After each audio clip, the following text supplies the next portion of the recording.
Hello, this is AstrologerCoach Sonja Francis, and today we're going to be talking about the upcoming new moon in 21 degrees of Leo, which will be exact on August 14th at 10:53 a.m. East Coast time in the US, which is also New York time, or 7:53 a.m. Pacific time, which is also LA time.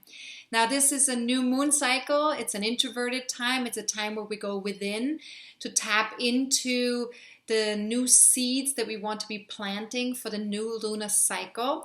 And so it's also a great time to set intentions for the next 4 weeks. And we'll talk a little bit more about when the best and most potent time is for those intentions at the end of this video. For now, we want to talk a little bit more about the new moon in Leo. The Leo energy is all about fun, being extroverted, being expressive, coming from a heartfelt experience. And it's really important for us to express ourselves fully from a place of love and joy and to really create from the heart. Now, keywords for Leo are proud, generous, hospitable, caring, warm, authoritative, active, open. And so if you listen to all these keywords, how could you live into those words for the next 4 weeks? That's really what we're trying to align ourselves with for the next 4 weeks. Now, Leo is ruled by the sun, and the sun is the symbol of consciousness, being present, being connected to life fully. It really represents, in particular, the quality of the light that we came to shine forth in this lifetime, and that we're born to explore and express. And this is something that's symbolized by each one of us in our birth chart by the sun. So wherever you have the sun, that area of your life, that sign is where you're being asked to tap more into your unique spark and into your light, and to really create from that place. Now, question you can ask yourself is, where could you shine your unique light more brightly for the next 4 weeks? Now, Mars is also in Leo at the time of the new moon, and it just moved into Leo, so it's in 0 degrees, which is an exalted degree, which means that it's very strong at the time of the new moon. And so it really adds an emphasis on what we feel truly passionate about, and really, it encourages us to stand more in our center, to really project more confidence and more joy. Because Leo energy is also about, being proud, being centered in our essence. What makes us, feel good about ourselves. We want to come from that place, and that's sort of like the chakra that's right underneath our ribs, like right where the stomach is. That's sort of like that center place, right? Now, as you can see, that all of these Leo components very much point to creativity. And so there are many ways to be creative and self-expressed, of course. But, each one of us has to really tap into that unique energy that we create from. And we have to recognize that we are all creators, that life is not just happening randomly to us, but that we are at the core creating all the things that we're experiencing. And so it is important that we pay attention, that we're conscious, of every thought and word and action that we're putting out there, that we're creating our life from. So, creativity is something that's very complex. It requires a certain amount of innocence and curiosity, but also courage and playfulness, right? So to really live out creativity, and to really be in a creative place, we have to be able to tap into our inner joy. We have to be able to tap into this unique spark inside of us. Otherwise, we're not going to be able to really be creative in the world. So we also really need to allow ourselves the freedom to make mistakes.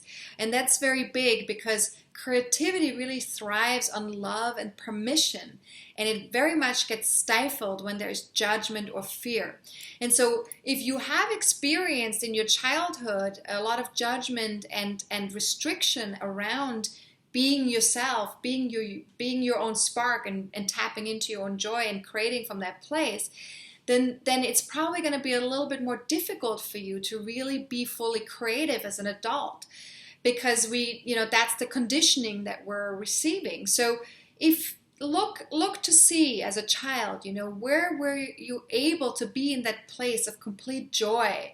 Where were you able to create and just love life and do things from the heart, And if you did feel restrictions around that, and if you did feel a sort of a squashing of your spark a little bit, then how can you now tap more fully into that free inner child as an adult, and maybe do some healing around that as well, and give your inner child permission and allow your inner child to make mistakes, as long as you're just connecting to that heart space, right?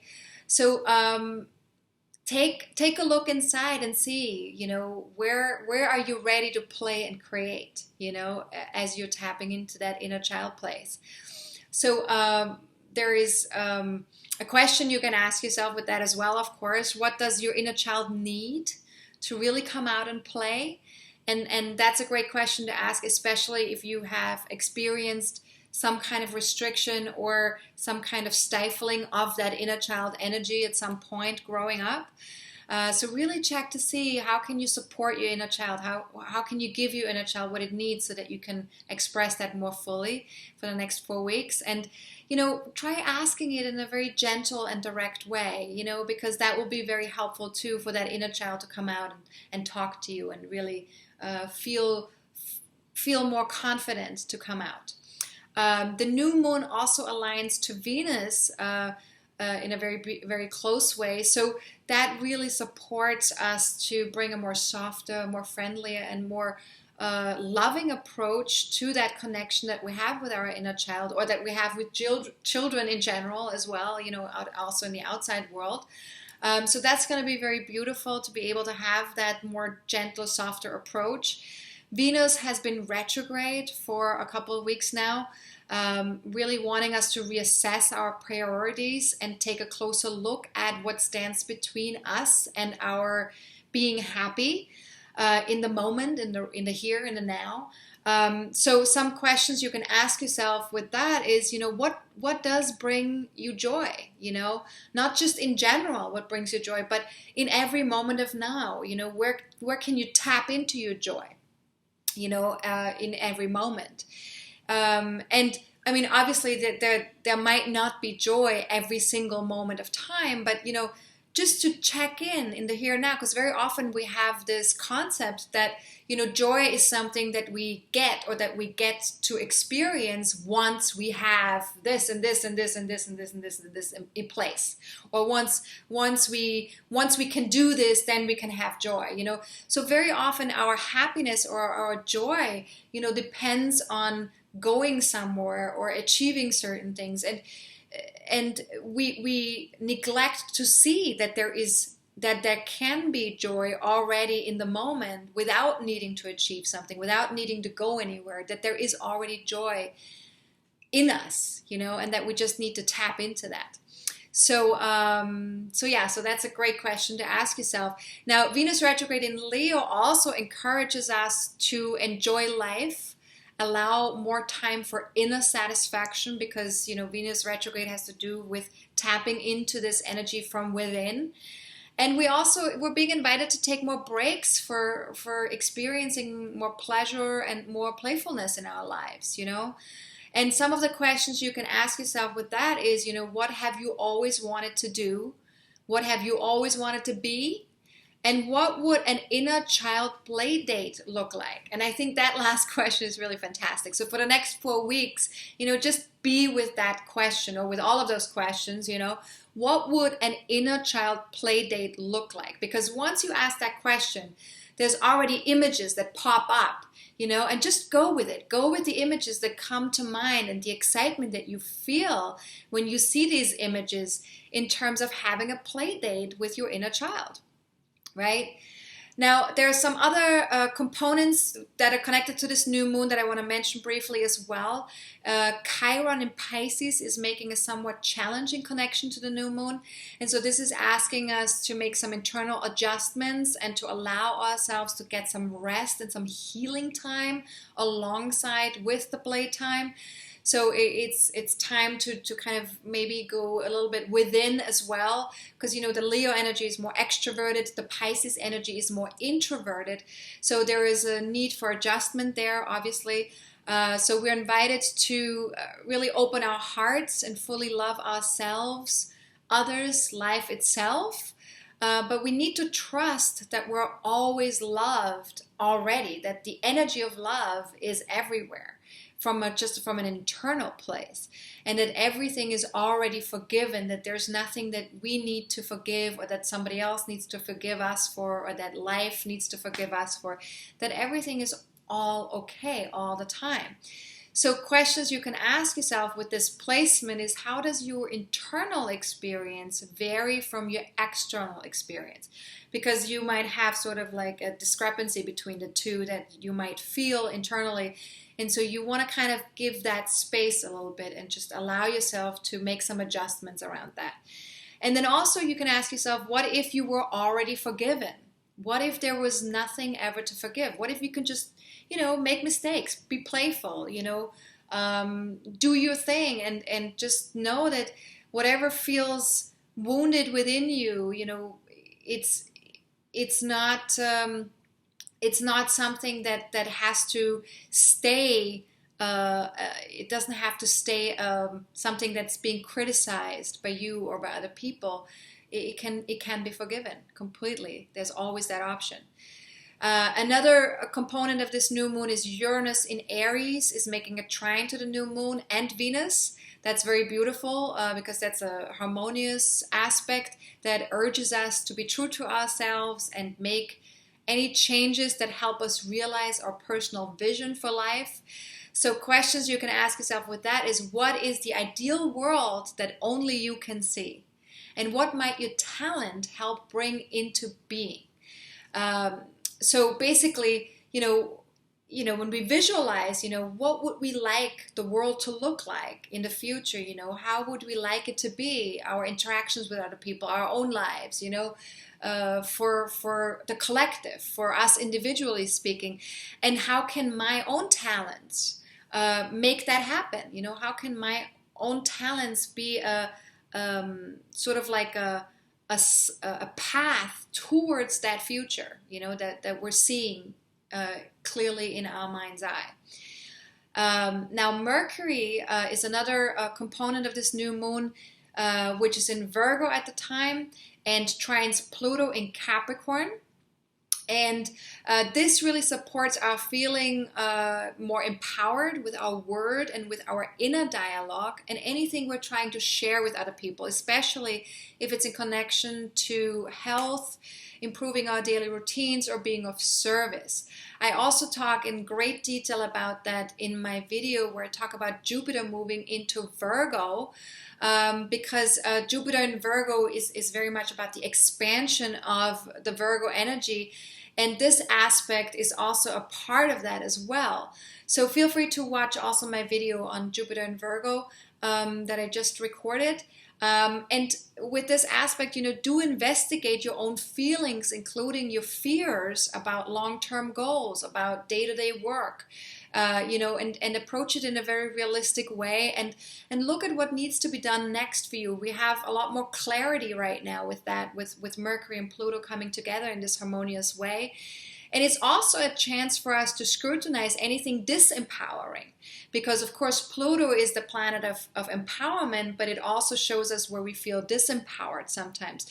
So here are some coaching questions that might help you, getting to the bottom of that. However, it is very important to to observe the answers to those questions with love in order for this to be a transformative experience for yourself. So as best as you can, just come from a place of love when you hear the answers to those questions. So one of these questions is, how do you talk to yourself? How do you talk to other people? What do you share? What do you not share? What do you keep secret, or what do you hide from other people? When do you criticize yourself, other people? When do you not do that? When do you just refrain from even wanting to look at what needs to be looked at in a more critical way? So all these are great questions to ask yourself, but come from a place of love rather than from a place of judgment as you're asking these questions, so you can really transform something within you. And especially also in regards to your inner dialogue, very important with that placement as well. Now, to sum it all up for this new moon, this for the next 4 weeks, we really want to tap into our own joy from the inside out. This new moon invites us to tap into our divinity by being authentic and coming from the heart in every moment. And it really urges us to create, not for the sake of achieving or gain, but simply because it is fun to do so. And really, we want to come from a place of love and joy. That's really the most essential with this new moon for the next 4 weeks. Now, if you do have an ascendant, a rising sign, or personal planets in 19 to 23 degrees of Leo, Aquarius, Taurus, or Scorpio, then this new moon is definitely going to feel more potent for you. You're going to feel more connected to those energies. But even if you don't have personal planets or points in those degrees and signs, the house placement of the new moon, where it lands in your natal chart, in your birth chart, is just as equally as important. So take a look at your own birth chart and see where this new moon is taking place. If all of this sounds a little bit like Chinese to you, feel free to watch my video on how to read your birth chart. You can email us at info@astrologercoach.com, and you can get a high-res copy of that video with some handouts. This is a 30-minute class that really supports you in understanding, your birth chart a little bit better, and also how to apply my videos and my weekly forecasts to your birth chart in more detail. All right. Now let's talk a little bit about setting powerful intentions for this lunar cycle. Intentions are best done after the new moon becomes exact, and definitely not during a moon void, of course, phase. So we want to avoid those phases. So this month, the best and most potent time to do so is anytime between 10:53 a.m. East Coast time in the US on August 14th until 12:36 a.m. very early in the morning on August 15th. And then again after 3:46 a.m. on August 15th until 10:52 a.m. On August 16th. So there is plenty of time to set intentions. All of the times that I just mentioned are East Coast time, New York time in the US. I will be posting reminders via my Facebook fan page and my Twitter page to let you know when these times are exact, when it's a good time to set your intentions. So if you do live in a different time zone and it's too difficult for you to make the conversion to your own time zone, then just stay tuned on Facebook or on Twitter with me, and I will let you know when it's a good time to set your intentions, all right? If you want to have a little bit of a longer look ahead, what's coming up for the whole week, feel free to read my weekly forecasts either on my website at AstrologerCoach.com. You can click on Astrology Forecast for 2015, or if you want to receive these forecasts via email, you can sign up on my website. You can subscribe to the forecasts on that page, on the Astrology Forecast for 2015 page. On the left side, there's a little window where you can put your email address, and then FeedBurner will send you an email where you need to confirm your email address. So make sure that you're receiving that email, that you're confirming the email address. It might be in your junk mail folder if you're not receiving it in your inbox. All right. So That's it. If you have any general questions for this new moon, feel free to reach out to Sonja at AstrologerCoach.com. That's Sonja at AstrologerCoach.com. I'm happy to answer general questions. If you have a personal question that requires of me to pull up your birth chart, I will be asking you to book a reading, just because to honor my own time and to also make sure that I can answer your question more fully and accurately. And there are lots of different types of readings available on my website on the services page, so feel free to check out what's a good fit for you at this time if you want me to take a look at something in your birth chart. All right, have a good one. This is Astrologer Coach Sonja Francis, and have a fantastic new moon. Bye-bye.